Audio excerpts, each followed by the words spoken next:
안녕하십니까. 알파스트리트 파트너스입니다. 2026년 1월 14일 수요일 마감 시장 보겠습니다. 코스피 지수가 0.65% 올라서 4723으로 마감을 했습니다. 네, 코스피 진짜 강합니다. 오늘도 결국에는 상승 마감했고요. 사상 최고치 또 경신을 했습니다. 고점이 종가가 고점이에요. 4723.1.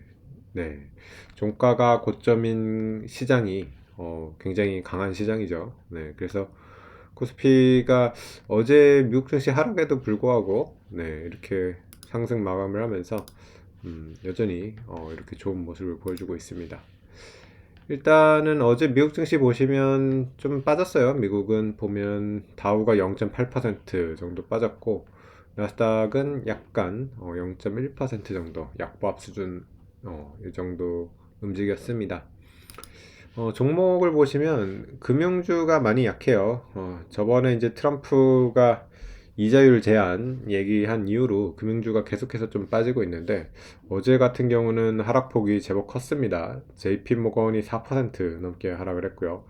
비자랑 마스터카드 같은 경우도 거의 4% 정도 이렇게 하락을 하면서 금융주가 이렇게 하락을 하다 보니까 다우가 그래서 좀 더 많이 약했던 것 같고요. 나스닥도 상승하지는 못했습니다. 뭐 다른 섹터들 보시면 그래도 많이 엇갈리기는 했는데 빅테크들 쪽에서도 보면 뭐 마이크로소프트라던가 아마존, 메타 이런 종목들은 하락을 했고요. 엔비디아 그리고 애플 이런 종목들은 조금 올랐습니다. 구글이 계속해서 좋은데요. 구글 같은 경우는 지금 M7에서 가장 강한 모습을 보여주고 있습니다. 그래서 시총 2위까지 올라왔고요. 뭐 조만간 엔비디아도 잡을 그런 기세이긴 합니다. 그래서 확실히 제미나이가 계속해서 좀 좋은 그런 평을 받고 있어가지고 구글이 올해 보면 M7 종목 중에서 가장 많이 오른 지금 그런 상황이 됐습니다. 그리고 이제 뭐 다른 종목들 보시면 반도체 쪽 보시면 AMD랑 인텔 같은 경우가 어제는 뭐 6%, 7% 이렇게 많이 올랐고요. 근데 되게 좀 엇갈립니다. 뭐 좀 빠졌다가 어제는 이렇게 두 종목이 많이 올라왔고요. 퀄컴은 조금 약한 그런 모습이었고 마이크론 같은 경우는 2% 하락하면서 반도체 주식 같은 경우는 종목에 따라서 좀 엇갈리는 그런 모습이었습니다. 그래서 뭐 그 미국 증시가 좀 답답하긴 해요. 지금 S&P 500도 7천을 못 넘고 있고 다우도 5만을 앞두고서 지금 이렇게 다시 하락을 해버렸는데 올해도 이렇게 되면 한국 증시가 또 좋을지 모르겠습니다. 지금 일단 연초부터 보면 미국 증시 약간 올랐고 우리나라 증시 같은 경우는 지금 굉장히 또 달려가고 있는 그런 상황이라서 올해 일단은 연초 분위기는 한국 증시가 더 좋은 그런 상황입니다. 근데 이제 우리 증시 같은 경우는 뭐 한 가지 걱정이 환율이긴 해요. 환율 오늘 보면 1478원. 장중에 78원까지 갔고요. 지금도 75원이니까 원화 약세는 계속되고 있고요. 마찬가지로 일본 엔화 같은 경우도 약해가지고 159엔 지금 이러고 있습니다. 그래서 원화랑 엔화가 다 약세인데 주식시장은 굉장히 강한 그런 모습이 계속되고 있고요. 오늘 일본 니케이 같은 경우도 보면 1.6% 올랐습니다. 그래서 니케이도 지금 54,000, 500대까지 이렇게 올라가면서 일본 증시도 굉장히 좋은 그런 모습입니다.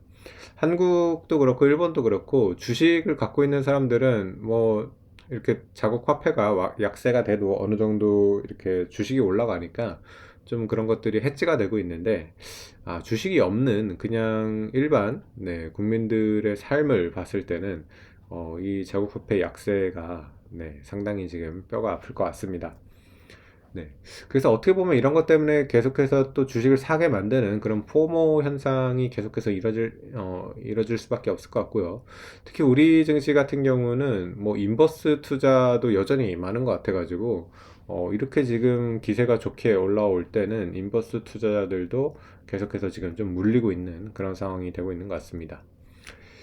그리고 오늘 뭐 또 다른 지표들 보시면 비트코인이 드디어 좀 올라왔습니다. 그래서 9만 5천 불까지 일단 올라왔고요. 한 10만 불까지 올라오면 그래도 조금 회복이 되는 그런 모습일 것 같은데 지금 코인이 작년에 굉장히 약했고 올해 같은 경우도 지금 뭐 그렇게 강하지는 않거든요. 그래도 비트코인이 올해 조금 회복하는 그런 모습이긴 하고 고점 대비로는 여전히 많이 빠져 있어 가지고 일단은 10만 불을 가게 되면 다시 이제 전고점이 뭐 12만 불 이상을 가려면 거기서도 또 20% 이상 올라야 되거든요. 그래서 비트코인 같은 경우는 아직 갈 길이 멀다고 이렇게 느껴지고요. 지금 가장 강한 자산은 역시 뭐 또 은, 그리고 금, 네, 이런 자산 같은 경우가 올해도 지금 잘 가고 있습니다. 은 가격 같은 경우는 지금 계속해서 사상초가 경신을 하고 있고요. 네, 91달러까지 갔어요. 그래서 은 가격이 예전에 거의 한 몇 년 전, 불과 뭐 2, 3년 전이죠. 이때만 해도 20달러대에서 많이 거래가 됐었는데 지금 90달러대니까 정말 엄청나게 올랐습니다. 그래서 100달러를 앞두고 있는 그런 상황인 것 같고요. 은 가격 같은 경우도 처음에 이렇게 급하게 올랐을 때는 이거 약간 투기적인 그런 지금 상황 아니냐 이렇게 했는데 생각보다 또 빠지지도 않아요. 네, 그래서 빠졌다가도 금방 다시 이렇게 올라오고 그래가지고 확실히 은이 지금 구조적으로 조금 올라오는 그런 상황이 아닌가 이렇게 생각이 되고요. 금 가격 같은 경우도 은 가격보다는 조금 덜하긴 하지만은 잘 올라오고 있어가지고 지금 금도 뭐 4,600달러 이렇게 넘어가고 있고요. 국내 쪽 시세로 봐도 저번에 이제 금 가격이 23만 원, 그람당 23만 원 정도가 고점이었는데 오늘 보니까 한 22만 원 정도 왔더라고요. 그래서 아마 원화 기준으로도 금 가격이 다시 또 사상 최고가 돌파하지 않을까 이렇게 생각이 듭니다. 지금 국내 금 보면 거의 22만 원 수준 이렇게까지 왔습니다. 네, 오늘 주요 종목들 보시면 일단은 반도체 종목 조금 올랐습니다. 삼성전자가 2% 정도 올랐고요. 하이닉스는 0.5% 상승을 했습니다. 삼성전자가 다시 14만 원대까지 올라오는 모습이었고요. 어, 그래서 반도체 같은 경우도 여전히 뭐 지금 뭐 죽어 있는 상황은 아니에요. 워낙 많이 올라왔기 때문에 지금 뭐 약간 횡보 정도라고 이렇게 보고 있고요. 네. 뭐 메모리 지금 반도체 시황 자체는 여전히 계속 좋고 그러다 보니까 삼성전자 하이닉스 같은 경우는 아직 그 주주환원이 좀 남아 있어 가지고 주주환원이 제대로 터지면 여기서 더 올라올 수도 있거든요. 그래서 그런 것들을 좀 기다리고 있는 그런 상황인 것 같고요. 네, 다른 섹터들 보시면 오늘 또 좀 좋았던 게 네, 현대차 같은 경우도 괜찮았는데 오늘은 기아차 같은 경우가 특히 5%대 이렇게 상승을 하면서 좋았고요. 그리고 전력기기인 네, 현대일렉트릭이 4%대 상승을 하면서 좋았고 미국 금융주는 약한데 우리나라 금융주 같은 경우는 그래도 영향을 받지 않고 있고요. 약간 올라오는 그런 모습이었습니다. KB금융이 강보합 정도였고요. 그리고 하나금융지주가 1.9% 상승을 했습니다. 네, 반면에 오늘 좀 빠졌던 종목은 조선주 쪽, 네, 현대중공업이 4% 넘게 하락을 했고요.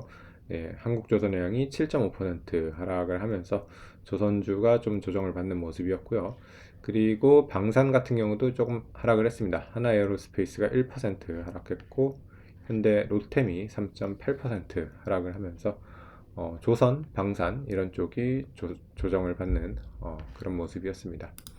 수급을 보시면 외국인이 4천억 정도 매도를 했는데 뭐 1월 8일부터 계속해서 연속적으로 매도를 해가지고 그렇게 좋지는 않은데 뭐 많이 파는 건 아니에요. 그래도 4천억 정도면 뭐 아주 크게 판 건 아니고 미국 증시가 지금 좀 안 좋기 때문에 어떻게 보면 우리나라가 안 좋다라기보다 외국인들이 좀 자금 회수하는 그런 성격도 있어가지고 다시 미국 증시가 좀 올라갔을 때 그때 외국인 매수가 들어오는지 그런 거를 좀 확인하면 될 것 같습니다. 네, 오늘 시장은 여기까지 하겠습니다. 감사합니다.